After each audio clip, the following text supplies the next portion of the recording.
Is NHL Sensorina worth the cost? You know what? Let's talk about that. Let's be honest, hockey is not cheap.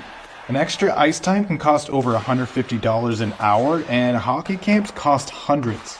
With NHL Sensorina, you're getting access to hundreds of drills and training plans starting at $33 a month, where you can practice on a schedule that works for you. And new content is constantly added to the game. From new arenas to practice in, weekly challenges with their season mode, and new drills like the recently released USA Hockey training plans.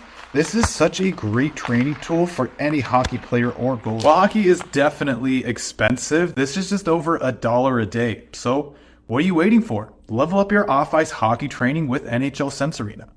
And remember, gang, for listeners of Our Kids Play Hockey programming, we're offering $50 off an annual plan. Just head over to hockey.sensorina.com and use the code HockeyNeverStops at checkout. Again, that's hockey.sensorina.com. Use our code HockeyNeverStops at checkout and take your child's off-ice training to a new reality with NHL Sensorina 25. Now, let's get you into this episode on the Our Kids Play Hockey Network.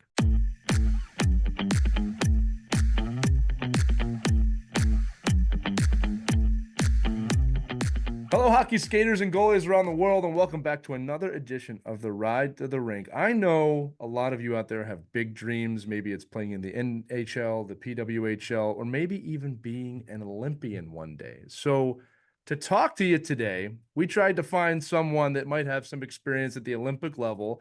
We thought the general manager of the women's national team might be a good person. So I'm going to introduce you right now to Katie Million, who's here today to talk to you about your big dreams of making the Olympics and how you should approach that. Katie, thank you so much for giving us some time today. Oh, thank you. I'm really excited to be here with you guys and talk Olympics. Yeah, let's talk about it. So, Katie, to the kids that are listening, they want to be an Olympian one day or just a high level hockey player. What is your advice on the road to accomplishing that dream? Oh boy, that's a loaded question, Lee. But I think first and foremost, like you guys got to have fun. You know what? When you're out there, when you're riding to the rink, when you're getting ready in the locker room, when you're out on the ice, you got to be having fun at all times. And if it's not fun, you know what? Maybe it's not for you. But I also think that not only having fun, but working hard. You got to work hard. Um, but the other biggest thing is don't ever let anybody crush your dreams. Don't ever let anybody tell you you can't. Like, believe in your dreams and follow them for sure. One of my favorite quotes is believe in miracles. For anybody who's watched that movie, Miracle, my favorite, of course.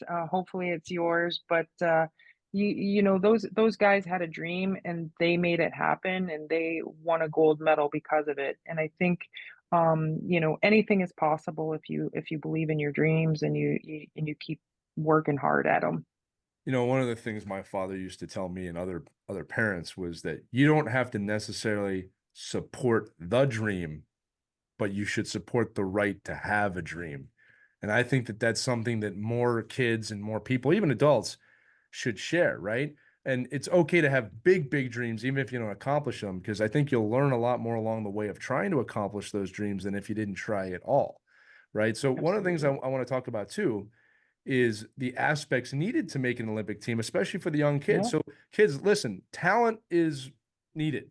You need to have talent Mhm. to make Right. that team. But something that Katie spoke about on our longer episode this week, which we hope you'll listen to, as a really important skill set is character. So, Katie, would you talk for a few minutes about what is character from your Yeah. point of view, and maybe some of the things they can do now to develop it, even if it's taking out the garbage and making their beds and doing those types of things. Those are exactly the types of things that build a good character, Lee. And you're right. Like we obviously, when we're looking at building our Olympic team, we look at those players that have talent and skill and also a drive with all of the off ice pieces. And that means your nutrition is spot on, your hydration, your recovery, your mental performance, your psychological pieces to the puzzle. All of that is, all the off ice pieces and off ice training is one thing.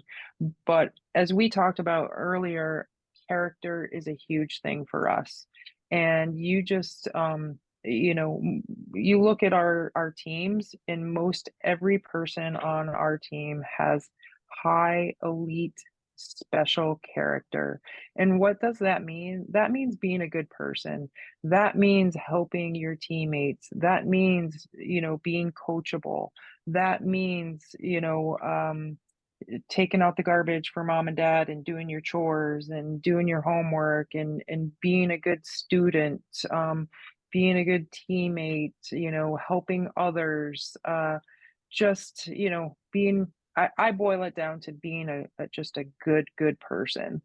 Yeah, and that's something, kids, you can start working on immediately. I think sometimes kids think, well, I have to be an adult to do those things. And I'll admit to you, kids, it does get a Yeah, little easier, I think, as it becomes a necessity when you become an adult. But you can practice these now. yeah, And to build on Katie, what you're saying, do you shake the ref's hand after every game? Do yep, you thank your coaches? Are you picking 100%. up the I'll pick pucks? up pucks. Yeah. Right. Yep. Thank you. Sherry Hudspeth is here, by the way, ladies and gentlemen. No, which I love. I love that she's here with this one too. But even in the locker room, I think Yep, one of the other big ones is calling things out. Is someone saying something yep, hurtful to your teammate, and are you willing to yep, stand up for your teammate? Um, 100%. for the various reasons that happens. But I can tell you and echo what Katie's saying. Character is everything, and coaches notice this Yeah. stuff. We really notice Oh, when kids do this. we watch body language. We watch, like if you have a bad play and if you're, pounding your stick on the bench, all that kind of stuff. Like it's, you need to be dialed in on all of that and what you're saying, what you're doing, and how you're doing it. Right. 100%. Well, listen, it's as straightforward advice as you're going to get. You hear it all the time, but you don't always hear it from the GM of the women's national program who's here with us today. That's directly from the top, kids, directly from the top. Katie Million, thank you so much time. I'm sorry. Thank you for giving us so much time today on the Ride to the Rink. It has been an honor to have you on. Thank you guys. Pleasure to be here. And you guys out there, work hard, have fun. There you go. That's going to do it for this edition of the Ride to the Rink. Remember, kids, you can always email us your questions at team@ourkidsplayhockey.com. And if you don't have a computer or a phone, you can get your parents to do it. Thank you so much for listening. Remember, we believe in you. You should too. Make sure to skate on and have fun, like Katie Million said. Take care, everybody.